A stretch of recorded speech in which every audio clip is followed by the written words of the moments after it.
What's up, buddy? How you doing? How you guys doing? How you feeling? I'll tell you how I'm feeling. I'm doing okay. I'm doing okay. Why? Because despite all the horrible things going on in the world, there's at least one thing I can rely on, and that thing is video games. They're still here. They're still great. And there's a new one out, and it's called Elden Ring, and it's super great. But some people are mad at Elden Ring. Some people are mad at Elden Ring for a number of stupid reasons. And one of the very stupid reasons that people get mad at Elden Ring is because it's a hard game. It's challenging.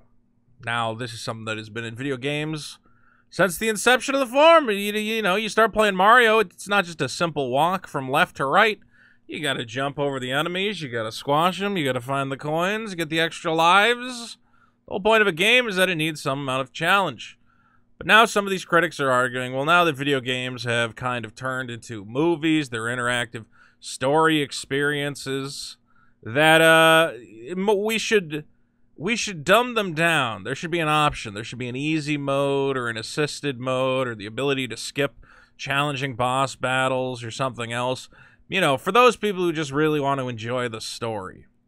Okay. And one person talking about that, well, we're going to get into that. We're going to get into who's talking about that.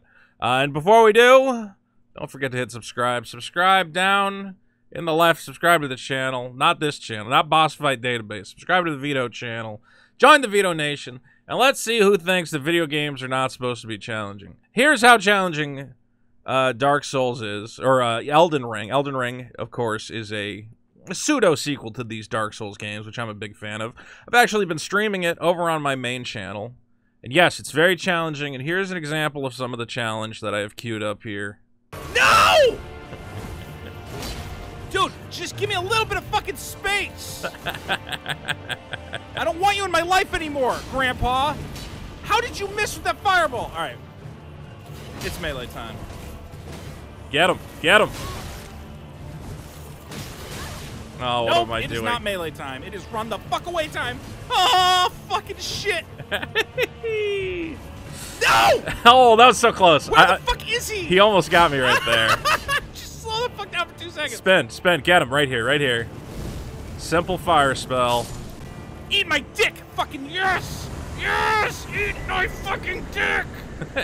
We were fighting that guy for at least half an hour. Oh my god, for half an hour on the stream, we were fighting this one guy over and over trying it. I highly again, I love these games. And you know what I felt when I finally beat that guy? I didn't think, man, I wish there was like a hand-holding assistance mode so I could have just gave up on this challenge and jumped ahead in life. I said, no, this is a memory now that I will always have. I'm so glad that I recorded it because defeating this boss did feel very good, especially with I had like 80 people watching. But even if you're playing it by yourself, it's a personal accomplishment. It feels good. Well, here's who thinks it doesn't feel good is James Stephanie Sterling, who has gone from, I want to say, close to 1 million subscribers down to 840K. I think this crazy woman should have 0 subscribers. I never understood why anyone likes this person. She's nuts in the head. The only reason she ever got popular was because she said very obvious things, which I could say too. Do you need me to say them? Sometimes DLC costs too much. Loot box mechanics aren't great. Some video games are scams. What do you want to hear? It's easy. This is simple stuff, and everybody treated this woman like she was the prophet of the video game industry. Well, now she's here with a 13-minute video to tell us about why Dark Souls is bad, why Elden Ring is bad, and why we should feel bad about insisting that games should have difficulty. That there should not be these modes that handhold you through it. Look, I get that the crippled gamers with no hands are having trouble with Elden Ring, okay? They can watch a video of it online. Not every experience is for everybody, and if you're bad at video games, then don't play Elden Ring. But we're gonna go through this. I'm gonna have to skip around a little bit because 13 minutes. But let's see why James Jeffany Sterling thinks that we're being jerks by saying that it's good. It's good that Elden Ring is a classic, old school, challenging game. But let's find out why we're jerks. Okay.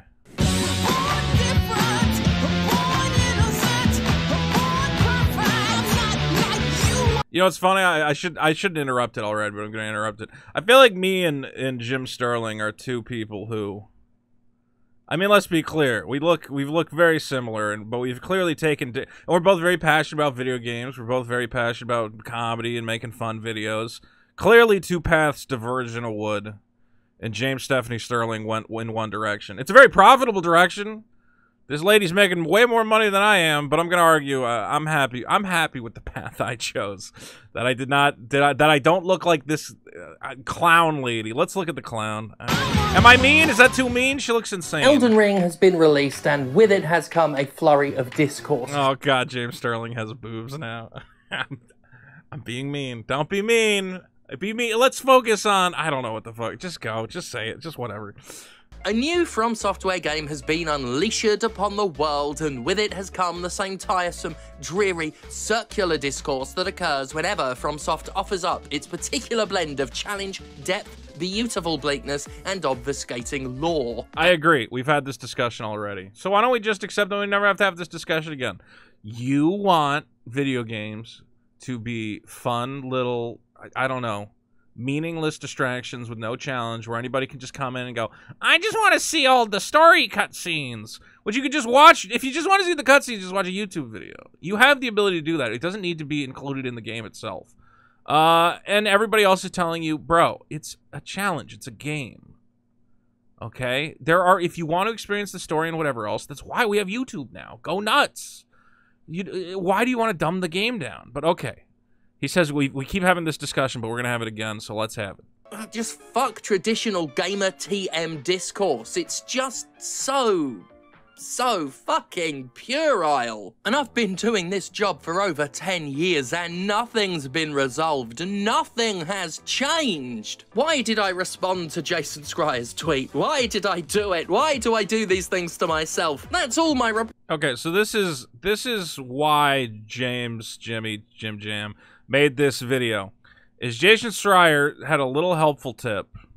He said if you're planning Elden Ring, have a little journal or a text file next to you. That way when you put markers on the map, your markers will have numbers on them. You could be like, marker number 3 was this thing. Marker number 5 is this thing. It's a good tip. Thanks, Jason. I know people don't like Jason, but that's a perfectly reasonable tip. Here's Jimmy James going, speaking as someone with memory issues and ADHD, fuck doing this.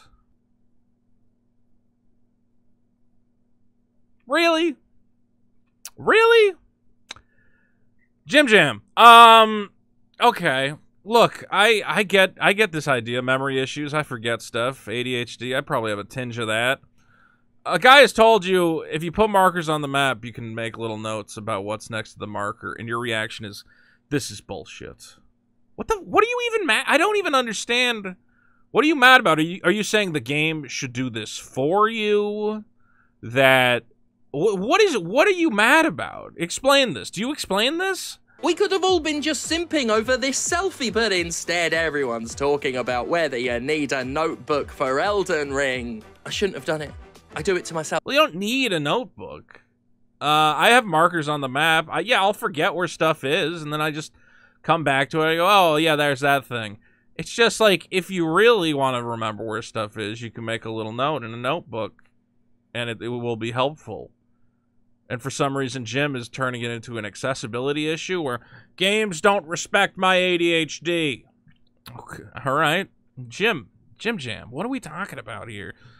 It's worth noting that nobody's actually impressed if you're brilliant at video games. None of us actually care. In fact, the more you brag about it as if it's worth a damn, the more we think you're fucking pathetic. I'm gonna interject here. I disagree. People who are really good at video games, I find it very interesting. My buddy Dick, whenever I go over to his house, he's watching speedrun videos of Mario. And yeah, that's kind of part of the argument. Is that if there was an easy mode, now if I watch a video of a guy and he's fighting a Dark Souls boss, I go, whoa, look how quick he took that guy down. Or wow, that was a skillful dodge right there. But if there's an easy mode, you know, I mean, I guess I could look up whether or not he's playing on easy or hard, but regardless, it loses its luster. It's no longer this thing where it's like, if you can defeat this boss, that's an actual achievement. It's like, you interpret it differently if there's an easy mode versus a normal mode or whatever else. So, yeah, I am impressed by people who are very good at these video games. It's an interesting skill. It's not, I'm not saying they're, you know, my heroes or anything, but I'll watch, you know, the other day I was watching a Counter-Strike tournament. I'm terrible at Counter-Strike. So watching guys who high-level Counter-Strike play, I was like, wow, that's pretty cool. These guys are really good at this.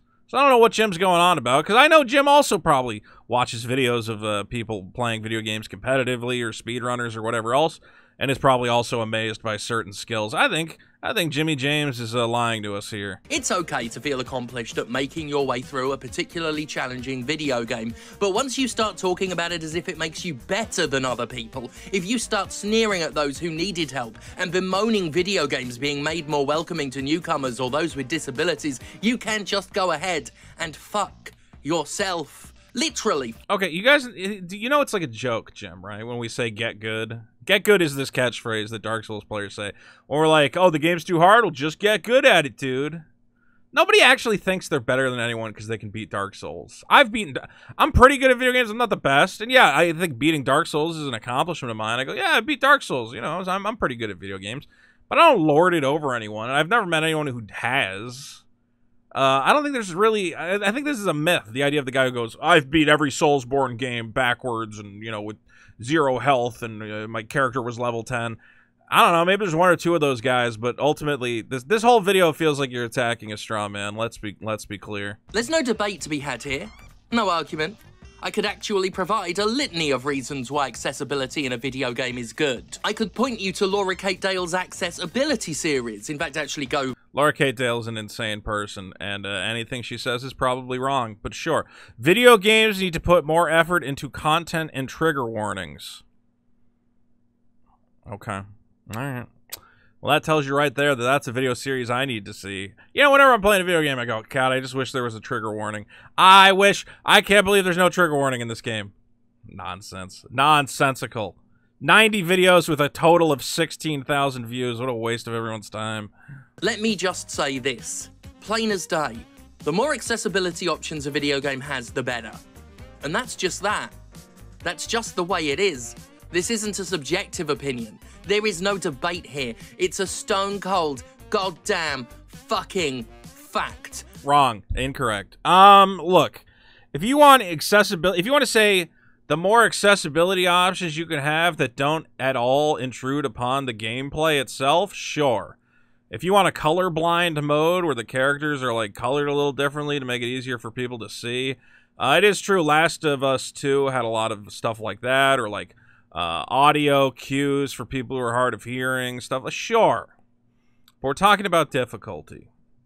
And ultimately what it comes down to is that difficulty is an integral part of a video game. It's what a game is. If I went to have you ever looked at a chessboard and said chess is too hard? Why don't they I mean, I guess you could make the argument you can have a handicap in chess if you're playing against a higher ranked player or whatever. I think they do that. But still, we're not going to fundamentally change the rules. We're not going to say you get to start the game with an extra 5 pawns because you're in a wheelchair. It's either chess is a game for you and your skill level and your abilities, or go play a game that is more your speed. If you have a certain disability or handicap, great. But let's be clear. The majority of people who want an easy mode in these games, it's not because they are physically handicapped in some way. It's because they're just not very good at video games. And I hate to say it. Okay, so you're not good at video games. You don't have the reaction speed. There's plenty of games out there which you can enjoy.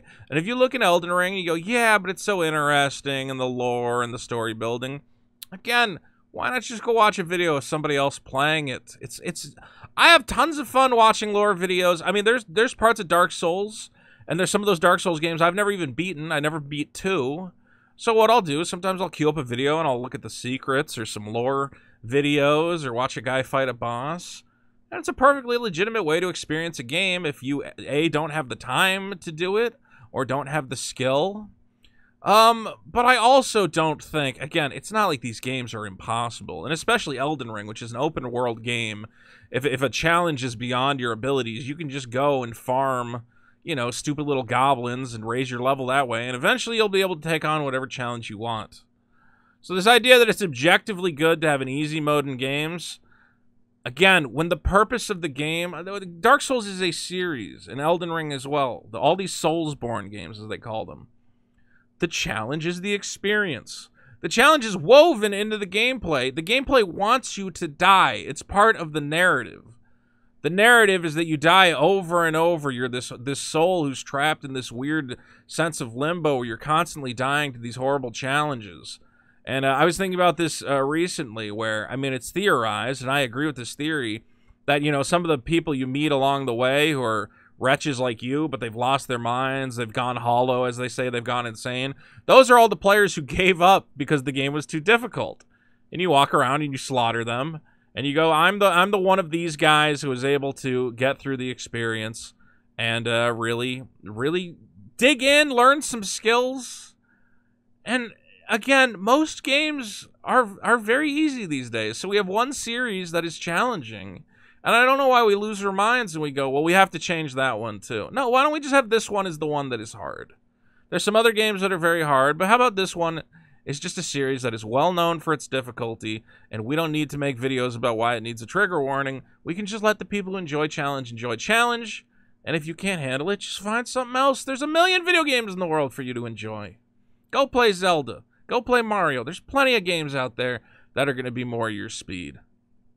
Literally every game is better when it has more accessibility options, and the more accessibility options literally every game has, the better. Like, it's never made sense to me that anybody would have a problem with more people enjoying a good game. First of all, more people having a nice time is never bad. Why would you not want other people to have a nice time?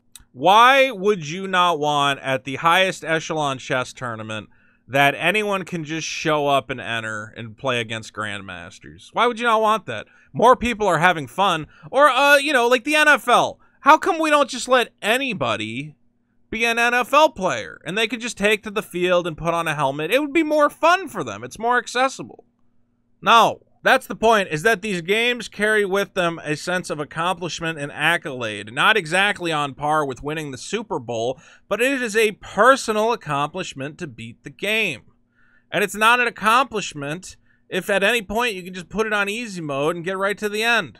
And then the people who tell you they've beat it, you go, well, I don't know if he beat it for realsy or if he put it on easy. My own experience of beating it on hard is kind of cheapened when anybody can just get to the end of it without even trying. That's the point. The sense of accomplishment and triumph are lessened when you know that anybody can just breeze in, click the I'm handicapped button, and skip boss battles. It becomes this muddied thing. It's no longer a badge of courage to say, and again, I know you're saying, well, it shouldn't even be a badge. It's just a video game. Who cares? No! I like telling people I've beaten Dark Souls. It feels like an accomplishment. It feels like a rare thing that not everyone has done. And it's the same for other games like Dark Souls 3, where I go, God, I really want to get around to beating that, because beating that would make me feel a sense of accomplishment for being one of the few people who has beaten that game. Not everybody has the time or the skill to beat it. And you're going to take that away if you can just make it an easy mode, run straight to the end. Again, you go, well, then more people get to have fun. Yes, and it ruins the fun of the people who care about challenge and difficulty. Okay? So in a way, less people have fun. Okay? More of your type of people have fun, but my experience is lessened knowing that this thing that I am trying very hard to complete is just given away to anyone who wants it. It's the same, that applies to anything in life. If I work really hard for $1 million and then you give everybody else $1 million, you understand that you go, well, isn't it better that everyone's a millionaire now? And you go, no, because all the work I put into getting my million, I now feel like, well, what the fuck was the point? I could have just done nothing and got the same experience. That's the point.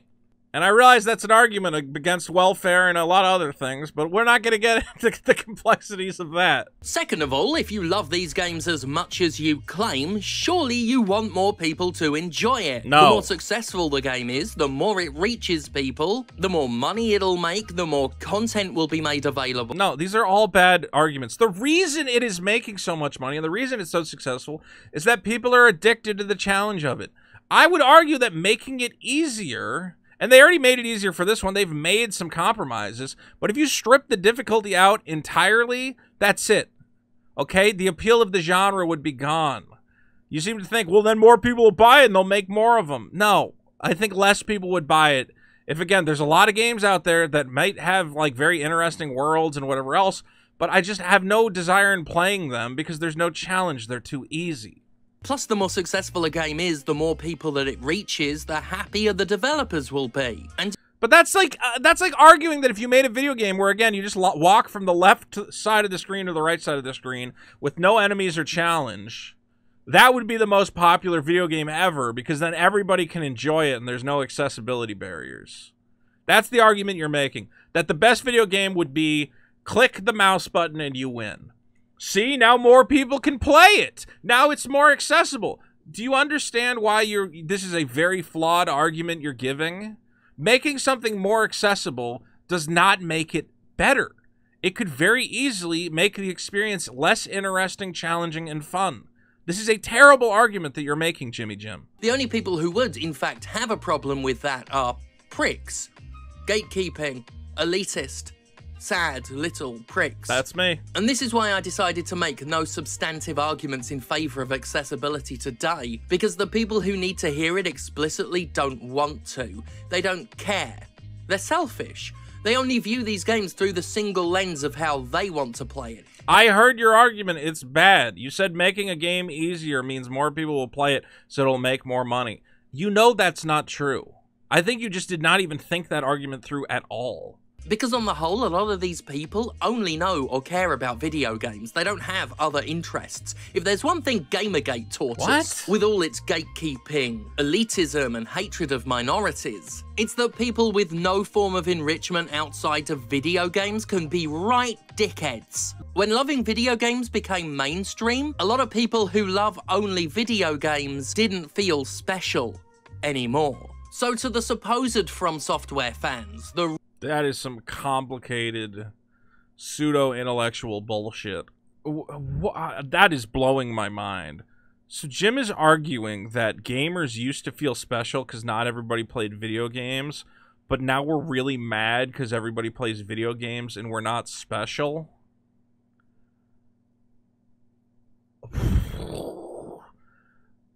Okay. Wow. I don't even know where to start with that. Here's the thing, is that, yes, everybody plays video games now, but video game subcultures still exist. So even if video gaming isn't special, you're right. Dark Souls is an area, or these Soulsborne games, where you can go, well, this is not the mainstream necessarily. I mean, it's fairly mainstream, but it's still not for your grandma and your grandpa. It's not Tetris. It's not Mario. It's something that's a little bit special. Okay, and there's all sorts of video game communities like that. If you're any sort of MMO player, you play Destiny, Street Fighter, all games have their own communities within them. So whatever cliquishness and tribalism existed in video games has just gravitated towards people who are certain fans of certain genres. So I think that's a good thing. I think it's a good thing that a group of gamers have discovered a game series that they really like. The thing that they really like about it is that it's challenging and difficult, like the video games of old, where when you conquer a boss, there's a great feeling of triumph and whatever you want to call it. And why are we now going to these people and going, okay, but your game is too good, so we need to take away what makes it special so that everyone can play it? This is so bizarre, and I don't know what Jim is talking about. I am just lost here. Why not just leave these people alone? Why police their game? Okay? This is like me going into a model train store and going, it's too hard to make a model train if you don't have hands. I need you to open up and make model trains more accessible for people with no hands. How about I just leave those people alone? They have their hobby and they like it. It doesn't need to be accessible to everyone. It can be a niche gatekeeped thing. There's a million hobbies in the world, so it's okay if you gatekeep a couple of them. Just find something else you want to do. As long as you're gatekeeping it. Again, if they said, well, we don't want black people building model trains, I'd go, no, that's not acceptable. Okay, but when it's, sorry, you need a basic level of video game playing competency to enjoy this, I think that's a level of gatekeeping that is totally reasonable. When Demon's Souls was released, I made this argument that it is one of the best multiplayer experiences. And I wasn't actually talking about any of the cooperative or invasive elements of the game. I was actually talking about the little phantoms you see of other players. existing in the world in the same areas as you. If you are unfamiliar, Elden Ring does this as well. You see very temporary glimmers of other players in the same area as you, performing actions in real time. Just the character models rolling, fighting, exploring, whatever.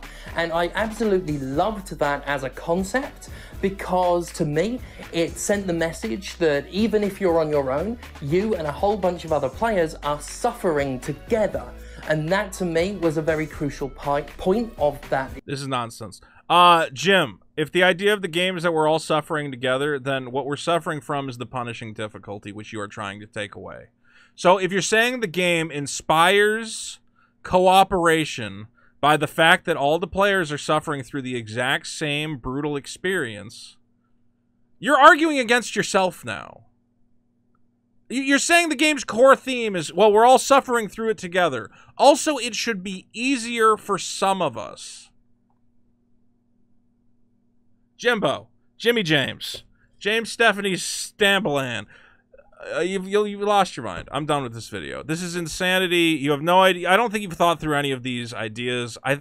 I find you a tremendously unintelligent person. These are the most superficial, idiotic takes. Again, this idea, the video game would be better if it was easier because then more people could play it, and then it would make more money. Because as we've all seen, the easiest video games are the most popular ones always. They always make the most money. Whenever a video game comes out and it's super easy and there's no challenge, more people play it than ever. Billions of people. No, you're just... I have no idea what you're talking about. This is a crazy video. I think that you are a profoundly unintelligent person. I have never understood why anybody thinks this person is a great thinker. If you want me to do the Jim Sterling thing and just go, you know, sometimes loot boxes cost too much. And then what, I'm a great thinker of the game industry for saying that? This is nonsense. This person is nuts. I don't know why any of you are subscribed to this lady. She's crazy. She's lost her mind. She's insufferable. And she has everything that's wrong with game critique, criticism, everything. Just terrible. Dark Souls is good because it's challenging.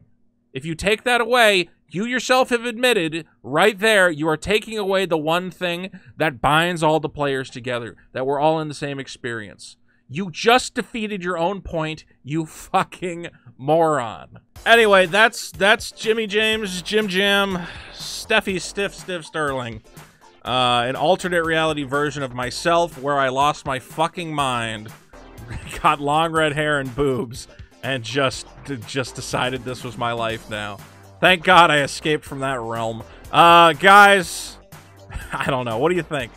Does Jimmy Jim have a good point? Do you get a warm, fuzzy feeling when Jimmy Jim talks to you about how much the gamers suck?